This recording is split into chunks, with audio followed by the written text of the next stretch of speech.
Welcome to sigma. இன்றைக்கி பருப்பு உருண்டை குழம்பு. பருப்பு ஊற வச்சுருக்கேன்.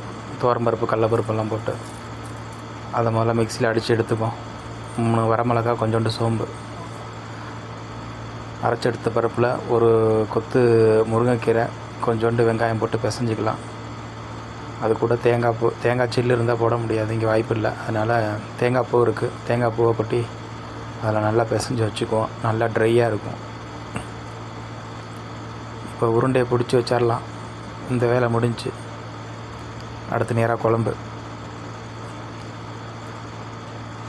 பாத்திரத்தை சூடு பண்ணி எண்ணெய் சூடானதும் லவங்கம், பட்டை, அது கூட 2 பச்சை மிளகா.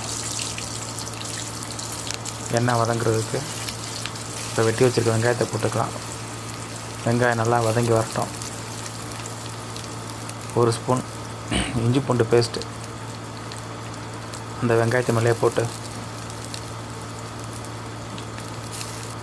நல்லா வாசனை போகிற அளவுக்கு வதக்குவோம்.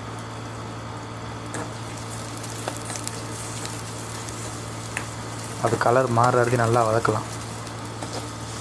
கலர் மாறிடுச்சு. இப்போ வெட்டி வச்சுருக்க ஒரு தக்காளியை உள்ளே அரைக்கிறோம். தக்காளி தலையில் மஞ்சள் பொடி. தக்காளி வதங்கி வரட்டும். தக்காளி நல்லா வதங்கிடுச்சு. இப்போ நேராக மசாலாவை கொட்டி விட்டுருவோம். ஒரு 2 ஸ்பூன் அளவுக்கு மல்லித்தூள், 1 ஸ்பூன் அளவுக்கு மிளகாத்தூள். இதெல்லாம் நான் ஊர்லேருந்து கொண்டு வந்தது. ஆமாம், மசாலா நல்லா மெர்ஜ் ஆகிடுச்சு. இப்போ புளி தண்ணி கரைச்சி வச்சு ஊற்றிடுவோம். புளி கொதிச்சிருச்சு. இப்போ தேவையான அளவுக்கு தண்ணி ஊற்றிக்கலாம்.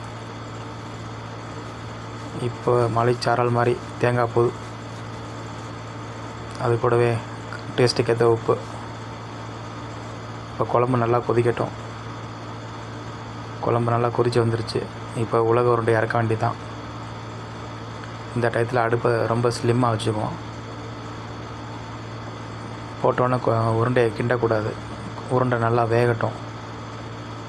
ஆமாம், இது மேலே மூடி இருந்தால் மூடி போட்டு வச்சிடலாம். உருண்டை நல்லா கரைஞ்சி வந்துருச்சு. உருண்டை குழம்பு ரெடி.